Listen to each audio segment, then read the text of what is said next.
નમસ્કાર મિત્રો, જય શ્રી કૃષ્ણ. અમારી ચેનલમાં તમારું સ્વાગત છે. મિત્રો, તમે જો અમારી ચેનલમાં નવા હોય તો ચેનલને સબસ્ક્રાઈબ કરવાનું ભૂલતા નહીં. ચાલો વિડીયોને આગળ વધારીએ. વાત ઘણા સમય પહેલાંની છે. હું એક દિવસ સવારે ચાલીને ઘરની જરૂરિયાતની વસ્તુ ખરીદી કરવા જઈ રહ્યો હતો. ત્યારે એક નાના મકાનમાંથી કોઈ રડી રહ્યું હોય એવો અવાજ આવી રહ્યો હતો. મકાન અત્યંત નાનું અને નળિયાવાળું હતું. ઘણી નજીક જતાં ખબર પડી કે બાળકના રડવાનો અવાજ આવી રહ્યો છે. તે અવાજમાં એટલું બધું દર્દ હતું કે હું તે ઇગ્નોર કરીને ત્યાંથી આગળ ચાલી ના શક્યો અને ત્યાં જ ઊભો રહી ગયો. રડવાનું ઘણી વારથી ચાલુ હતું એટલે હું હિંમત કરીને તે ઘરની બારી પાસે ઊભો રહ્યો અને અંદર નજર કરી. અંદર એક બાળક રડી રહ્યું હતું અને તેની બાજુમાં ઊભેલી સ્ત્રી કદાચ એની મા હશે. એવું લાગ્યું કે બે વ્યક્તિ જ અંદર મકાનમાં હતા. બાજુમાં ઊભેલી સ્ત્રી કે જે પોતાની બાળકની મા હતી તે પણ રડી રહી હતી. મારાથી રહેવાયું નહીં એટલે ઘરમાં અંદર ગયો અને એ સ્ત્રીને મેં પૂછ્યું કે બહેન, તમે તમારા છોકરાને કેમ માર મારીને રડાવી રહ્યા છો અને સાથે સાથે તમે પણ રડી રહ્યા છો? તો તે સ્ત્રીએ જવાબ આપ્યો કે ભાઈ, આના પિતાજી ગુજરી ગયા છે. અમારી પાસે કોઈ પણ જાતની પૈસાની સગવડતા નથી, જેથી હું લોકોના ઘરે કપડાં, વાસણ, સાફ સફાઈનું કામ કરીને ગુજરાન ચલાવું છું. ખૂબ જ મહેનત કરીને આને ભણાવવા નિશાળે બેસાડ્યો છે. માંડ કરકસર કરીને ચલાવું છું. ત્યારે આના ફીના પૈસા ચૂકવી શકાય છે અને આ છોકરો છે કે સમજતો જ નથી. રોજ સ્કૂલે મોડો જાય છે અને સ્કૂલેથી છૂટીને ઘરે પણ મોડો આવે છે. તમે કહો કે મારવા સિવાય મારી પાસે આને સમજાવવા માટે કયો રસ્તો છે? રસ્તામાં રમતમાં લાગી જાય છે અને સાંજે પણ ઘરે આવે ત્યારે કપડાં સાવ મેલા કરીને આવે છે.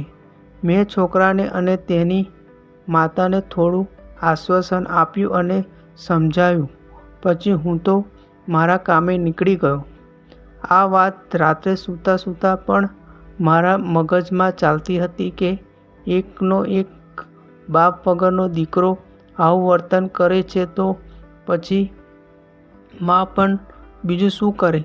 થોડા દિવસ પછી હું સવારે શાકભાજી લેવા શાક માર્કેટ ગયો. ત્યારે અચાનક જ મારી નજર એક છોકરા ઉપર પડી.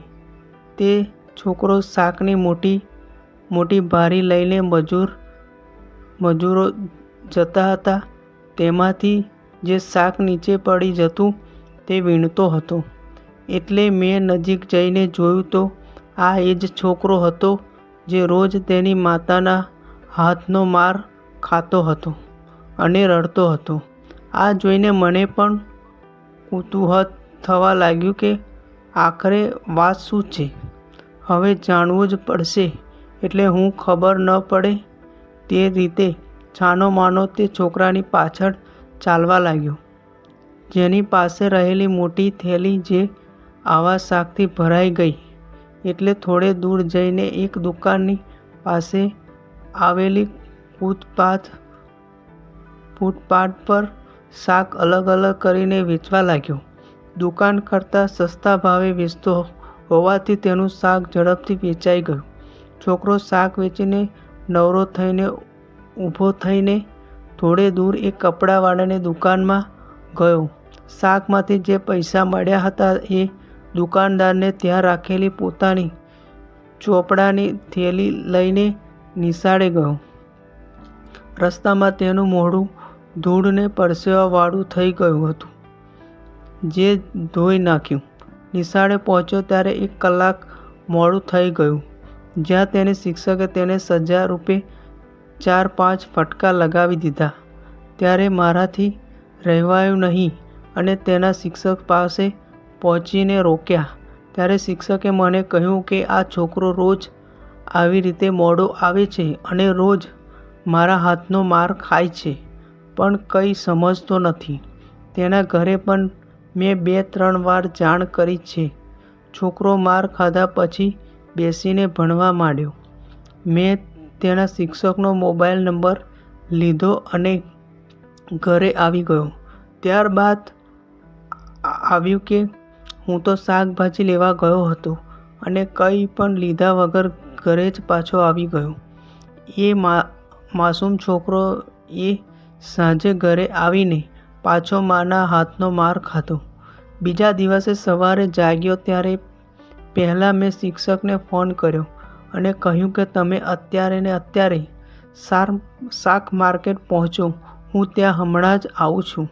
અને આ બાજુ છોકરાના ઘર પાસે જઈને જોયું તો છોકરો નિશાળે જવા માટે ઘરેથી નીકળતો હતો. છોકરો ગયો પછી તેની માતા પાસે જઈને કહ્યું કે બહેન, તમે અત્યારે જ મારી સાથે શાક માર્કેટ ચાલો, હું તમને બતાવું કે તમારો છોકરો નિશાળે કેમ મોડો જાય છે. તે સ્ત્રી મારા સાથે ચાલી નીકળ્યા અને રસ્તામાં બોલી રહ્યા હતા કે આજે આ છોકરાની ખેર નથી, આજે તો તેને જોઈ લઈશ. શિક્ષક પણ અમારી સાથે શાક માર્કેટ પહોંચી ગયા અને ત્રણેય ત્યાં ભેગા થઈ ગયા અને એક દુકાનની પાછળ સંતાઈને છુપી રીતે છોકરાને જોઈ રહ્યા હતા.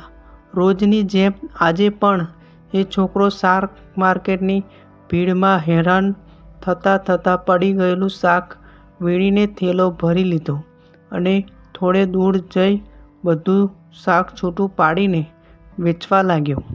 બધું શાક વેચાઈ ગયું એટલે કપડાવાળાને દુકાને જઈને પૈસા આપ્યા ત્યારે દુકાનદારે કહ્યું કે બેટા, તે જે 15 પસંદ કરેલી સાડી છે તેના બધા રૂપિયા થઈ ગયા છે, તો હવે તું સાડી લેતો જા.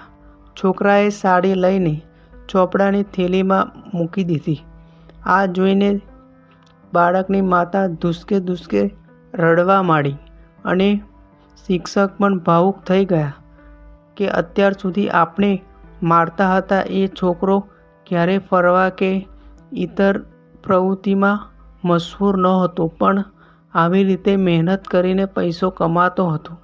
બંનેને એવું લાગ્યું કે આ માસૂમ પર આપણે સત્ય જાણ્યા વગર ઘણો અત્યાચાર કર્યો અને બંનેને પોતાની ભૂલનો અહેસાસ થઈ રહ્યો હતો.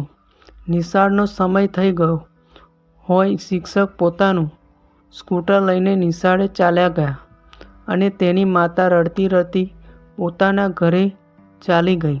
છોકરો ચાલીને નિશાળે પહોંચ્યો ત્યારે રોજની જેમ આજે પણ 1 કલાક મોડો હતો. તે પોતાના ક્લાસ રૂમમાં જઈને સીધો ચોપડાની થેલી શિક્ષકના ટેબલ ઉપર મૂકી ને માર ખાવા માટે તૈયાર થઈને ઊભો રહ્યો અને પોતાના હાથ લાંબો કરીને શિક્ષકને કહ્યું કે મારવું હોય તેટલું મારી લ્યો. ત્યારે શિક્ષકે પોતાની ખુરશીમાંથી ઊભા થઈને પૂછ્યું કે તારી થેલીમાં આ શું છે? છોકરાએ ત્યારે રડતા કહ્યું કે મારી મમ્મી બીજાના ઘરે કામ કરવા જાય છે ત્યારે તેની પાસે ફાટેલી સાડી છે જે પહેરીને જાય છે, એટલે તેના માટે સાડીની ખરીદી કરીને. આટલું સાંભળતા જ મારી અને શિક્ષકની બંને આંખોમાંથી આંસુ નીકળી ગયા. છોકરાને પૂછ્યું કે તું આ સાડી તારા માતાને આજે આપવાનો છો?